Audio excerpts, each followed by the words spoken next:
All right, so today we're going to dive into something called a coefficient matrix. Now, I know that sounds super technical, right? But trust me, it's just a really clever way to clean up and organize a math problem you've probably seen a bunch of times. So you've definitely seen something like this before, right? A system of linear equations.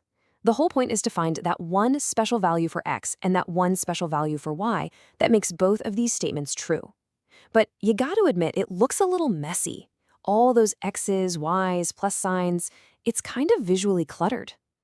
Which, of course, makes you wonder, isn't there a simpler way to look at this? A way to just get rid of the noise and focus on what's important?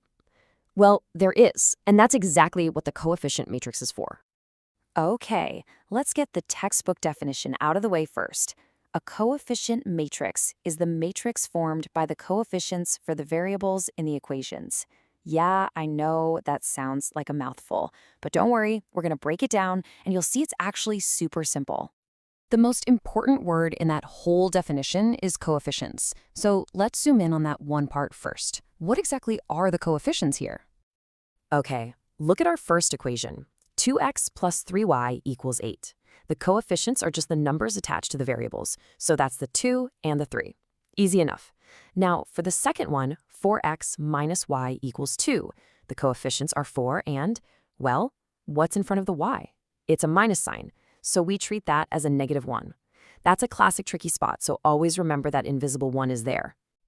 So, a coefficient is just the number hanging out in front of a variable? Pretty much, yeah. So now that we know what they are, what are we supposed to do with them?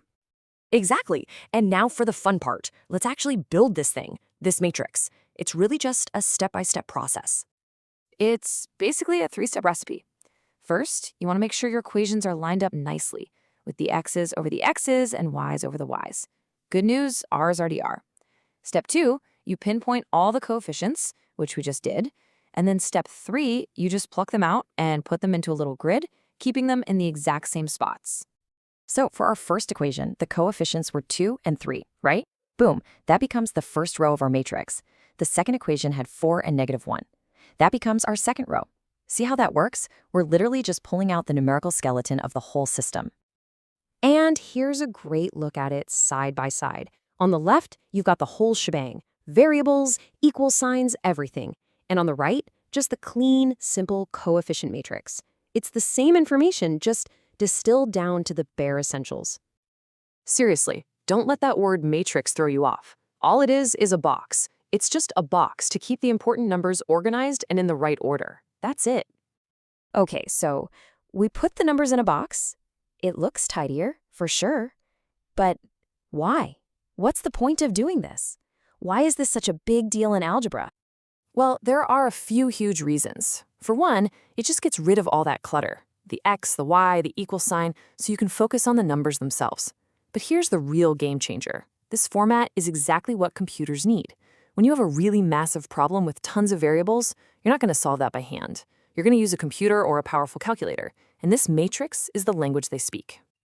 So here's the bottom line.